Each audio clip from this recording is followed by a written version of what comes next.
Ladies and gentlemen, I would like to welcome the third bout to the ring. Please welcome to the ring from the blue corner, Juan Obelar.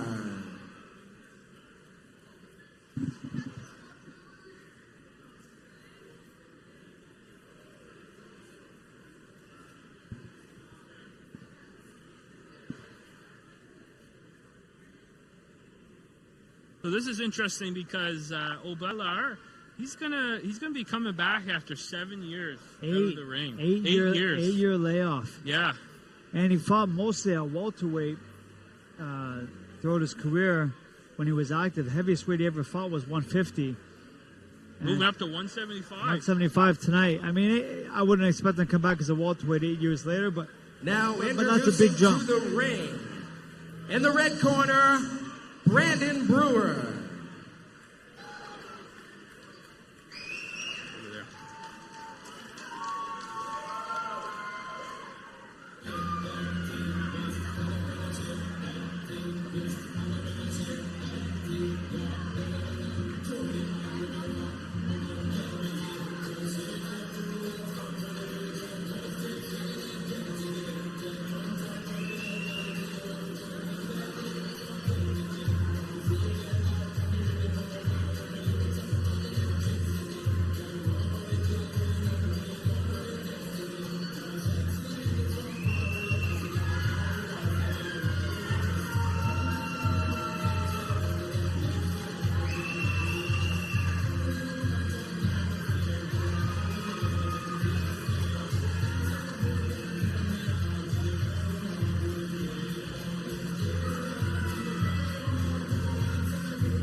In comes Brandon Brewer.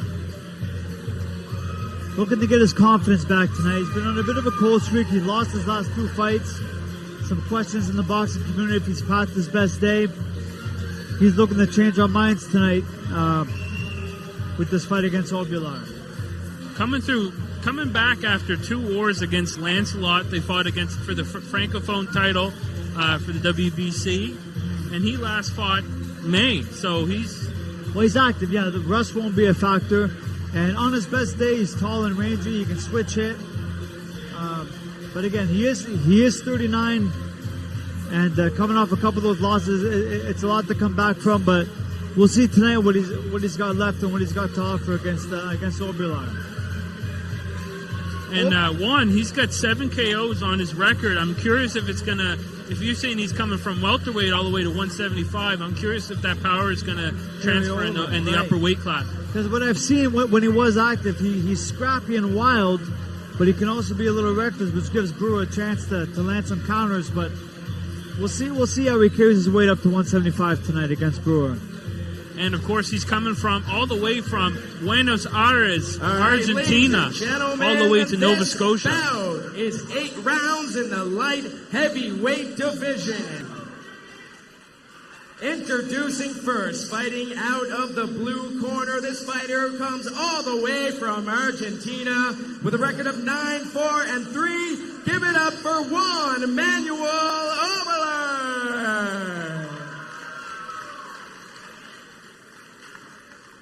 And his opponent, staying ready across the ring. This fighter is from Fredericton and represents Halifax, Nova Scotia. This fighter has a record of 24 wins, 4 losses, and 2 draws with 11 KOs. Ladies and gentlemen, give it up for Brandon L-Jack Brewer!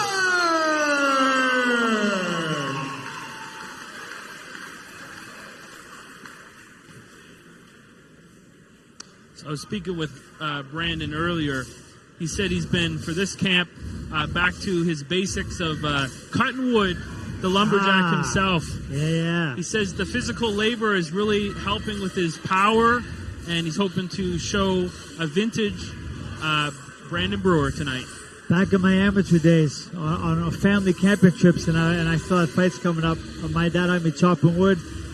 Every time we went up to that campsite, that was my training for that weekend, was chopping wood and running. Old school. Yeah, so we're going to see how much the chopping wood goes. Also interesting, from Halifax now. So he's made the transition from New Brunswick to Nova Scotia. Let's see how it goes.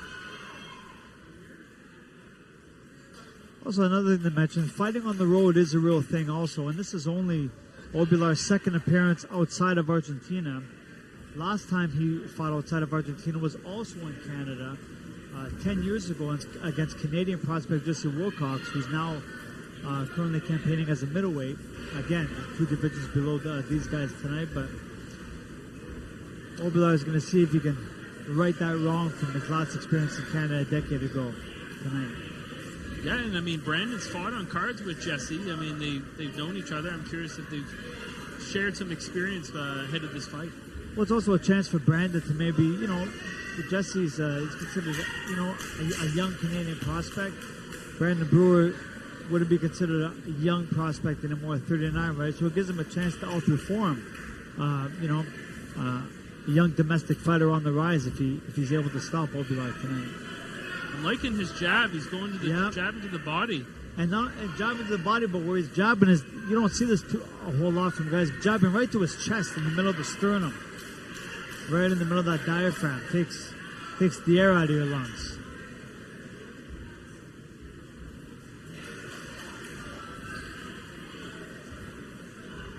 See Juan throwing some bad intentions when he's going to the body of Brandon. Well, he can be reckless. He can be reckless, and he's scrappy. He's wild. Sometimes a guy like that too is when he's wild and unorthodox like that, it makes it awkward for a conventional guy to time him because he is unorthodox and awkward.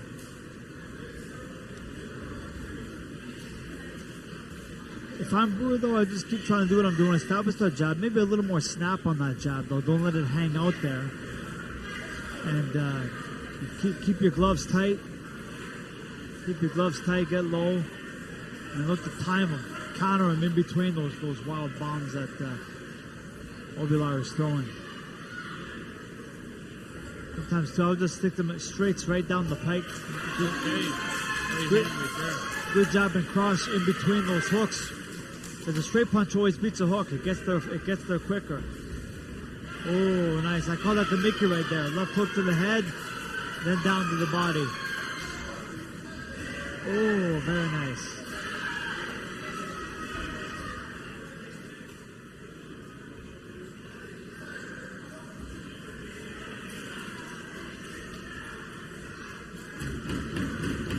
Just as a side note too, I can't not acknowledge the hairdo, the dreadlocks I'm seeing from Obelar right now, because it could work against him to the judge's eyes, because you're gonna know every time he gets hit, because that hair is gonna be flying everywhere. I never even thought about that. Right, that's a very but it's significant because even if it's not even the cleanest shot, every time Brandon makes contact, that head's gonna be swinging around. It gives the impression that he got hit harder than what he may have. One thing I've noticed with Brandon throughout all of his fights that I've seen, he does a lot of stuff that is more of old school boxing. He's really a student of the game. And his stablemate, his training partner, his friend Ryan Rizicki, who walked in with the ring with him, they're really into the old school boxing techniques. And of course the jab was working really good at the beginning, and then he was going closer, and I felt like if I was Brandon, I'd probably want to keep it a little bit back to that jab that he started with, right? Yeah, I wouldn't want to. Yeah, I wouldn't want to get too close just yet, too soon. I think that's something you can do as the fight wears on, and you can start once Obelar starts to slow down a little bit, then you can start walking him down. But I do think it's a little early to engage so close, right? I would still stick to boxing and keep things long range. Keep him at the end of your jab. Look to maybe land that right hand over the top. What I also saw in that first round from Brewer, he was throwing a good body jab. I'd like to see him throw more of that body jab, then maybe feint one. When you get over, use that body jab, then feint it, then come over the top just like that with a right hand and a hook.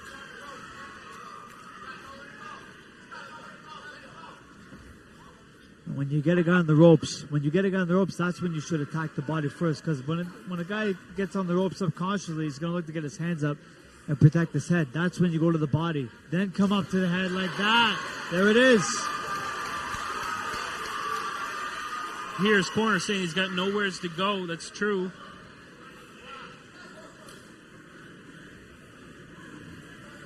Obelar showing some toughness, though. I gotta say, for a guy coming up to a weight far above what he fought at years ago, he's so far he's handling the onslaught from Brewer well.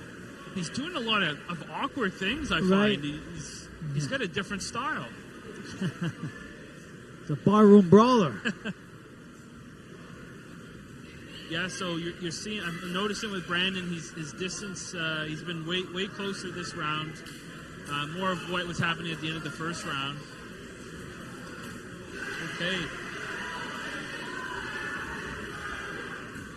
But sometimes, though, I'm starting to think more and more Brewer might feel a little safer inside. Oh, big hooks. Left hook.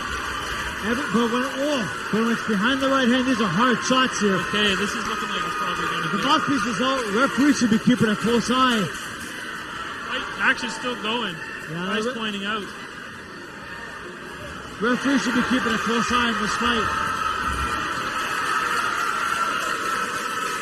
Okay. That's it.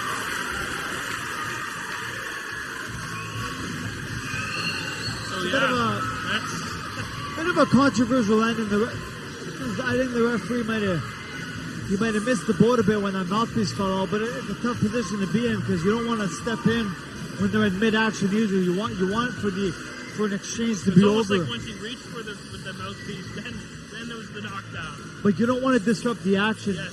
mid-flow either, and also risk yourself getting hit, right? So, tough position for the referee to be in, but I think we saw the inevitable was going to happen anyway. 100%. I think Brewer was just a little too big, too strong. And he knew when to turn on. Yeah, and he knew when to turn it on. So that's going to be the end of a two-fight losing streak for Brandon. Yes. Now he's got to win back. It's a confidence-building fight, and I do think he actually felt a little safer getting in tight because Obelar was a little wild and reckless with those wide looping shots. He didn't want to get caught with nothing stupid, so he closed the distance and came in and went in tight on the guy's chest, where Obelar wouldn't find room to land a lucky one.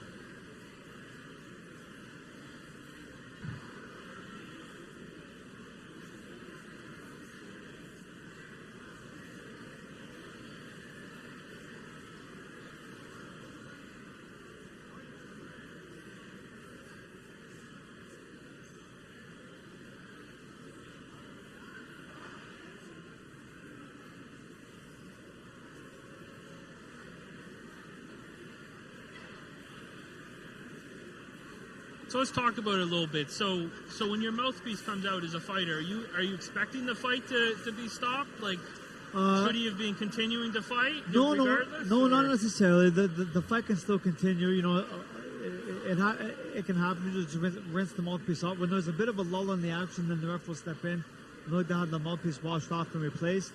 But in this case, I think it was just Obelar was finished. He could no longer defend himself, and he had to be protected from himself and from Brewer.